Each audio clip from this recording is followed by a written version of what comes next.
Fred Bo Dunning is a licensed marriage and family therapist in California. His office is in Apple Valley.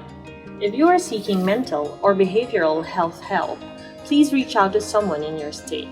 If you're thinking of suicide, please call 911 for emergency help. Statements in this video are not intended as mental health advice. The statements are for educational purposes only. Keep your eyes open for incoming After Duty Vets 2021, all rights reserved.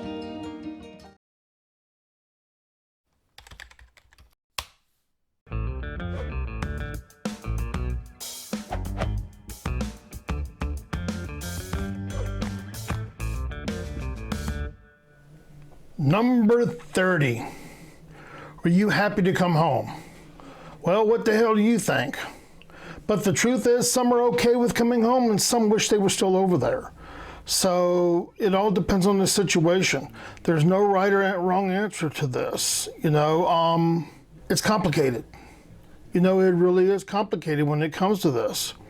Some had to leave, depends on how they had to leave. If they had to leave because they were injured or something like that, they want to be there with their normal buddies and help save their lives. That's what that camaraderie is about. And sometimes they miss the excitement. So that's a hard question to really ask, because if they tell you that they wish they were still over there, you look at them like they lost their damn minds. But in reality, they might have struggled with coming home. That's why they like to hang out, with their military buddies and the VSOs and stuff, because that camaraderie, because that's one of the things that we miss when we get out. Social media has made it a lot easier to keep in touch, with their comrades, but that can be a double-edged sword because they're constantly reminded of some of the crap that went on while they were over there. One of the biggest things with social media nowadays is they can see their brothers and sisters struggling that they were in combat with. And I don't know how many times I've talked to my clients about they finding out that they lost someone through Facebook, from suicide, of course. So it's just one of those things that it's a struggle. One of the biggest things that they also miss is that adrenaline rush of combat. So there's a lot that goes on over there that we as civilians really, well, I'm not a civilian, but as civilians really struggle with, understanding. I've actually been told by some folks that they feel it's safer over there. At least they know where the enemy is, which is a kind of a horrible thing to say, but it's the reality. They don't feel like they're going to fit in society again. So they feel comfortable over there. They feel like it's an uphill battle once they return, because now they have trouble finding jobs and getting their life back together. And especially if they got something like TBI or PTSD, then that really becomes an issue. One of the things too that we don't really remember is they might have gotten the Dear John letter and Jody came visiting while they were gone. So it's one of those things that, it's kind of a double-edged sword, like I said before. It might sound like an easy question, but really it's more complicated than you really realize. Number 29.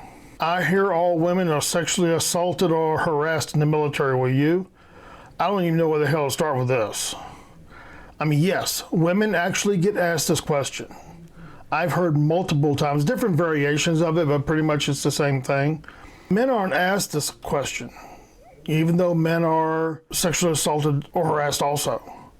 So why would you choose to bring this up to women, and ask them to expose their weakest moments and their trauma? Why the hell would you do that?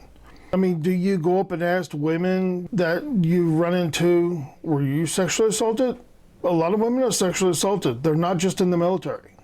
So why would you ask military women that question? The reality is anybody who would ask this question probably would ask a civilian because they were that curious or that stupid or whatever. Just a few things here. It's like in 2018, 20,500 service members were reported being sexually assaulted or raped. This included 13,000 women and 7,500 men. My guess is the actual number's a lot higher than that, but no one really talks about it because it's one of those things that you just don't talk about, especially to civilians. As you can see, reported sexual assault is almost half, where women represent only 18% of the military members.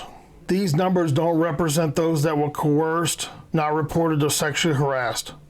And, the problem is all this is a part of the military culture. So, you just don't ask that question. It's really none of your damn business. Number 28. What is the worst thing that happened to you over there? Please don't ask this question. Don't ask them to relive the worst day of their lives. And a lot of times, it's just insane for somebody to actually ask this question, and people freaking do. If you're close enough to somebody, you might get an answer from them, but, unless you really know that person, that's really not a good question to ask. It's stupid and inappropriate. There are so many things that can go wrong in war. Part of it's losing a friend and feeling it's your fault. Losing that friend and then you have to deal with them committing suicide when they come home, and, you feel like you missed something and you could have prevented their suicide. So there's a lot that can happen.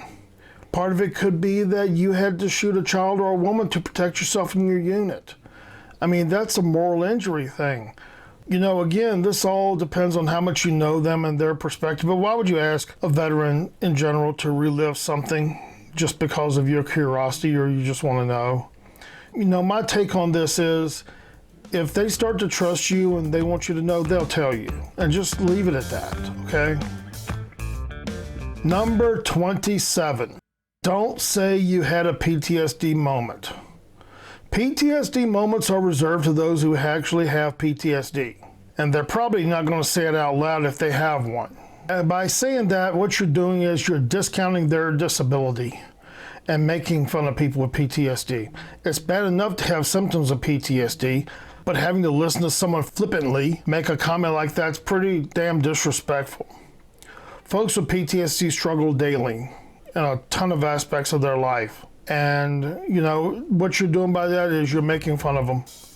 So that's really not something you should say. Number 26. I know what it's like to go to war. No, you don't.